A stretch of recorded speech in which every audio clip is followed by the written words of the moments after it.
धर्म जीवन तथा साधना। लेखक स्वामी यतीश्वरानंद जी। अध्याय 13 ध्यान और साधना 1। जब मैं आलोच्य विषय पर विचार कर रहा था तो मुझे एक कहानी याद आ गई। दो छोटे बच्चे अपनी माँ के संबंध में बढ़ा चढ़ाकर बता रहे थे। एक ने कहा, मेरी माँ किसी भी विषय पर बोल सकती हैं। इस पर दूसरे ने एक कदम आगे बढ़कर कहा, मेरी माँ तो जब कोई विषय न भी हो तब भी बोल सकती है। यह दूसरी स्थिति खतरे की है। मैं कम से कम वो खतरा मोल लेने का साहस नहीं कर सकता। अतः मैं आपके समक्ष उस साधना की बात रखना चाहूंगा जो सामान्यतः हम लोग करते हैं। वस्तुतः हमने अपने ध्यान की प्रक्रिया में जिन बातों का पालन किया है वही सब आपको समझाने का प्रयत्न करूंगा। आध्यात्मिक जीवन के संबंध में स्पष्ट धारणा आवश्यक है। सर्वप्रथम यह आवश्यक है कि हम आध्यात्मिक आदर्श को स्पष्ट रूप से समझ लें। हम में से जो लोग जीव और आत्मा के अस्तित्व पर विश्वास करते हैं, परमात्मा के अस्तित्व पर विश्वास करते हैं, वे परमात्मा से अपना योग कर लेना चाहते हैं और उनके माध्यम से समस्त मानवों से युक्त हो जाना चाहते हैं। जब विद्यार्थी के रूप में हम श्री रामकृष्ण देव के महान शिष्यों के समीप गए तो उन्होंने हमारे समक्ष आत्म साक्षात्कार का आदर्श रखा। आत्म साक्षात्कार उनकी दृष्टि में कोई संकीर्ण बात नहीं थी। उन्होंने हमें स्पष्ट बताया कि जैसे जैसे हम उस परमात्मा की ओर बढ़ते हैं और उनका अधिकाधिक अनुभव करते हैं, वैसे वैसे हमें उनकी उपस्थिति सब में मालूम होने लगती है और तब फलस्वरूप तुम सब में विद्यमान उस प्रभु की सेवा करना चाहते हो।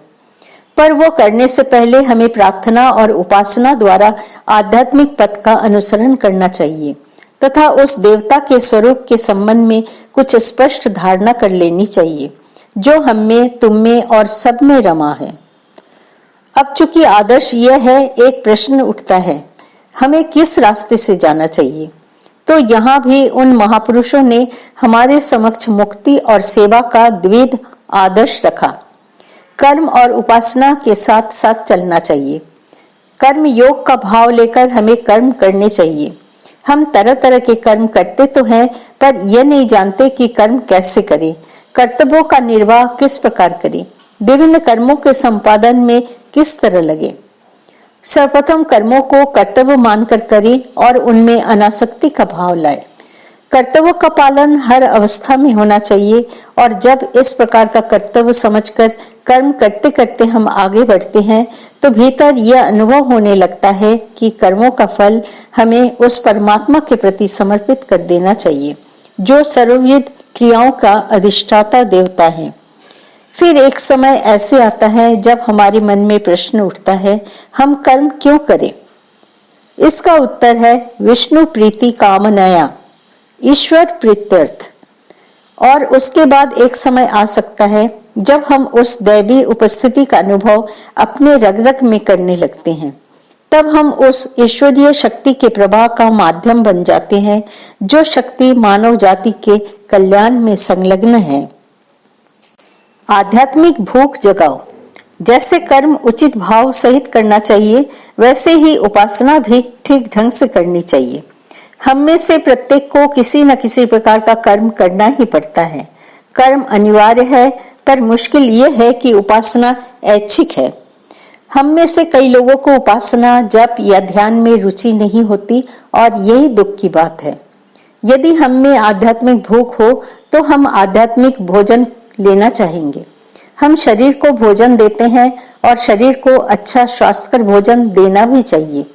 हम अध्ययन और स्वाध्याय के द्वारा मन को खाद्य देते हैं, पर यह देखना चाहिए कि विचार अच्छे हों।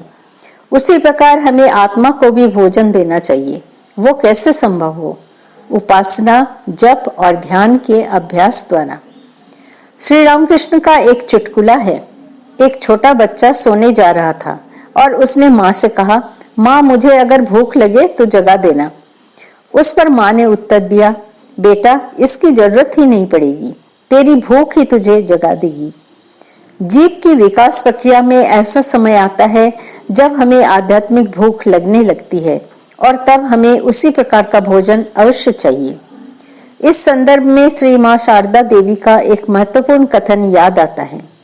श्री माँ ने कहा था, रसोई की सामग्री तो तैयार है, जो रसोई जल्दी बना लेता है उसकी भूख जल्दी मिटेगी। हम में से अनेक आलसी हैं। हम ठीक समय पर रसोई नहीं बनाना चाहते।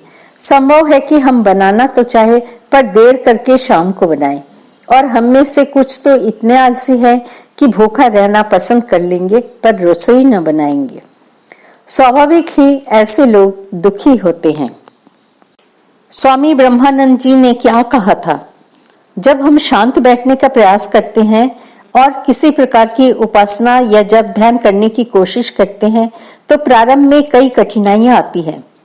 स्वामी ब्रह्मानंद जी हमें यह बतलाया करते थे। मैं यहाँ पर उनके ध्यान धर्म तथा साधना नामक उपदेश संग्रह से थोड़ा पढ़कर सुनाता हूँ। वे कहते हैं, जप और ध्यान का नियमित अभ्यास करो। एक दिन भी यह नियम न टूटे। मन एक बिगड़े बच्चे के समान सदैव चंचल है। उसे इष्ट देवता पर केंद्रित करते हुए बारंबार स्थिर करने की कोशिश करो। देखो, अंत में तुम उनमें डूब जाओगे। यदि तुम 2 या 3 वर्ष तक अपना अभ्यास अखंड बनाए रखो तो एक अनिर्वचनीय आनंद का अनुभव करने लगोगे और तुम्हारा मन स्थिर हो जाएगा। प्रारंभ में जप और ध्यान का अभ्यास शुष्क मालूम होता है। वो कड़वी दवा लेने के समान है। तुम्हें जोर करके मन में ईश्वर का चिंतन उठाना चाहिए। यदि तुम इसमें दृढ़ता पूर्वक लगे रहो तो तुम्हारे भीतर आनंद की बाढ़ आ जाएगी। परीक्षा पास करने के लिए विद्यार्थी कितनी कठोरताएं सहता है। क्या तुम जानते हो कि ईश्वर का अनुभव करना इसकी अपेक्षा कहीं सरल है? उद्वेग रहित हृदय से निष्ठा पूर्वक उन्हें पुकारो तो सही। यह उपदेश जिस शिष्य के प्रति दिया जा रहा था, उसने कहा, महाराज, कभी कभी ऐसा लगता है कि अपनी सारी कोशिशों के बावजूद भी मैं तनिक आगे नहीं बढ़ पा रहा हूँ। तब यह सब कुछ वृथा मालूम पड़ने लगता है और निराशा मुझे जकड़ लेती है। स्वामी ब्रह्मानंद जी ने उसे आशा प्रदान करते हुए कहा, नहीं नहीं, हताश होने की कोई बात नहीं। ध्यान का फल अवश्यंभावी है। अगर भक्ति पूर्वक जप करो या यदि जप भक्ति संयुक्त न भी रहे तो भी तुम्हें फल तो अवश्य मिलेगा। फिर धीरे धीरे भक्ति आ जाएगी भी। साधना का नियमित अभ्यास करो और क्रमशः उसकी अवधि बढ़ाते जाओ। तुम्हें शांति मिलेगी। ध्यान करने से स्वास्थ्य भी सुधर जाता है। प्रारंभिक अवस्था में ध्यान करना मानव मन के साथ युद्ध करने के समान है। प्रयत्न पूर्वक चंचल मन को नियंत्रण में लाकर भगवान के चरणों में रख देनी चाहिए। पर शुरू में यह सावधानी बरतना है कि ध्यान करते समय मस्तिष्क पर अत्यधिक जोर न पड़ जाए। धीरे धीरे बढ़ो। अभ्यास में तीव्रता क्रमशः लाओ। नियमित अभ्यास के फलस्वरूप जब मन स्थिर हो जाता है तब ध्यान अधिक सहज हो जाता है। तब दीर्घ समय तक ध्यान में बैठे रहने पर भी तुम्हें कोई थकावट न लगेगी। गहरी नींद के बाद जैसे मनुष्य देह और मन में ताजगी का अनुभव करता है, वैसे ही ध्यान के पश्चात तुम अपने को तरोताजा अनुभव करोगे और आनंद की एक तीव्र अनुभूति तुम्हारे भीतर उमड़ उठेगी। शरीर और मन घनिष्ठ रूप से संबद्ध है।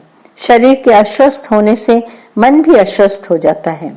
अतएव शरीर को स्वस्थ रखने के लिए भोजन के संबंध में विशेष सावधानी बरतनी चाहिए। ध्यान कोई इतनी सरल बात नहीं है। अगर तुमने भोजन बहुत अधिक कर लिया है तो मन भी अधिक चंचल हो जाता है। फिर अगर तुम काम, क्रोध, लोभ और अन्य दुष्प्रवृत्तियों को नियंत्रण में न रखो तो मन अस्थिर ही बना रहेगा। ऐसे अस्थिर मन से तुम ध्यान कैसे कर सकते हो? ध्यान के बिना मन को वश में नहीं लाया जा सकता और जब तक मन नियंत्रण में नहीं है तब तक तुम ध्यान नहीं कर सकते। पर इससे यदि तुम सोचो कि मैंने अपने मन को वश में कर लूं तो फिर ध्यान करूंगा, तो तुम आध्यात्मिक जीवन के पथ पर कभी भी आगे कदम नहीं रख सकोगे। मन को स्थिर करना और ध्यान करना, ये दोनों बातें तुम्हें एक साथ ही करनी होगी। जब तुम ध्यान में बैठते हो तब मन में उठने वाली वासनाओं और लालसाओं को स्वप्न मात्र समझो, उन्हें मिथ्या मानो। वे मन में कभी भी चिपक नहीं सकती। अनुभव करो कि तुम शुद्ध हो। इस प्रकार तुम्हारा मन क्रमशः पवित्रता से भर जाएगा। यदि तुम ईश्वर का अनुभव करना चाहते हो तो धैर्य और अध्यवसाय पूर्वक साधनाओं का अभ्यास करते रहो। समय आने पर तुम्हारा हृदय ईश्वर दर्शन की ज्योति से भर जाएगा। जब साधक परमात्मा के दर्शन कर लेता है तो वो शांति प्राप्त करता है और धन्य हो जाता है। वो अपनी इस शांति और धन्यता का वितरण दूसरों को भी करता है। स्वामी ब्रह्मानंद जी हमारे समक्ष यही आदर्श रखते थे और वे उस साधना का भी निर्देश करते थे जिसके द्वारा वो आदर्श जीवन साकार हो उठे। प्रारंभिक सोपान जैसा बतला चुका हूँ, जब तुम शांत बैठना चाहते हो तो मन में कई प्रकार की बाधाएं आती हैं। कभी कभी जब तुम ध्यान में नहीं बैठे होते, संभव है कि अपने भीतर एक प्रकार की शांति का अनुभव करो, किंतु ज्यों ही तुम ध्यान में बैठते हो, विशेषकर प्रारंभ में, मन विक्षुब्ध हो जाता है, शरीर दुखने लगता है और इंद्रियां दंगा फसाद करने लगती हैं। ऐसा लगता है कि मन में उठने वाले भयानक विचारों का कभी अंत न होगा। जप और ध्यान का अभ्यास एक बहुत बड़ा संघर्ष बन जाता है, किंतु इस संघर्ष का सामना तो करना ही पड़ता है। सभी धर्मों के अनुभवी संत महापुरुष सर्वप्रथम सोपान के रूप में हमारे सामने पवित्रता का न्यूनतम आदर्श रखते हैं। शरीर की पवित्रता, इंद्रियों की पवित्रता, मन की पवित्रता और अहंकार की पवित्रता। संभव है कि शरीर किसी रोग से आक्रांत है। शरीर के विभिन्न अंग प्रत्यंग एक दूसरे से सहयोग नहीं करते और यथोचित रूप से काम नहीं करते। फिर हमारी सारी इंद्रियां बहिर्मुखी हैं और विषय पदार्थों के संस्पर्श में आना चाहती हैं। हमारा मन कामनाओं, इंद्रियों वेगों और अतीत के संस्कारों द्वारा हर लिया जाता है। इन सबके अतिरिक्त एक और प्रकार का द्वंद्व हमारे मन में उठा करता है। हमारा विचार एक ओर जाता है, भावना दूसरी ओर जाती है और इच्छा शक्ति एक तीसरी दिशा पर करती है। हमारा अहंकार विकृत हो जाता है। उदाहरणार्थ, छोटा सा पानी का बुलबुला अपना बड़ा गुमान करता है। वो दूसरे गुलगुलों को भूल जाता है, यहाँ तक कि वो समुद्र को भी भूल जाता है और स्वयं बढ़ना चाहता है। फल क्या होता है? बुलबुला फूट जाता है। ठीक यही बात हम में से बहुतों के साथ होती है। इन सब कठिनाइयों को देखकर हमें घबराना नहीं चाहिए। भगवत गीता में हम देखते हैं कि अर्जुन भगवान से शिकायत करते हुए कह रहा है, आप मन के निग्रह की बात करते हैं, आत्म साक्षात्कार की बात करते हैं, पर मैं तो देखता हूँ कि मन अत्यंत चंचल है, मैं उसे वश में नहीं कर सकता। श्री भगवान शिष्य की कठिनाई समझते हैं और अत्यंत स्नेह एवं सहानुभूति से कहते हैं, हाँ तुम ठीक कहते हो, किंतु उचित साधना का अवलंबन करने से, वैराग्य और सतत ध्यान का अभ्यास करने से यह दुर्निग्रह मन भी वश में लाया जा सकता है। अंत में साधक उस परमात्मा का संस्पर्श प्राप्त कर धन्य हो जाता है। वातावरण की शिकायत मत करो। पहली बात तो यह है कि हम अपने पारिपार्श्विक अवस्थाओं के संबंध में, अपने वातावरण के संबंध में बड़ी शिकायतें करते हैं। वास्तव में हम वातावरण की शिकायत करना छोड़ और कुछ नहीं करना चाहते। मान लो कि हमने परिस्थितियों को बदल दिया, पर शिकायत तो तब भी बनी रहेगी। एक आदर्श वातावरण हमें कहीं नहीं मिल सकता, क्योंकि ऐसी कोई चीज अस्तित्व में है ही नहीं।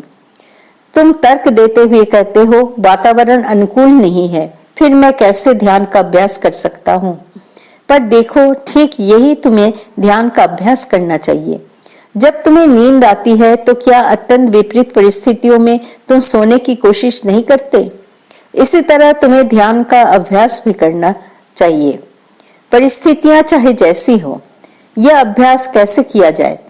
परिस्थितियों की प्रतिकूलताओं से अपने आप को अलग करके, जैसा कि हम सोने से पहले किया करते हैं, इसका अभ्यास करना पड़ता है। फिर हमारे भीतर की परेशानियां भी हैं। संभव है कि शरीर रोगी हो।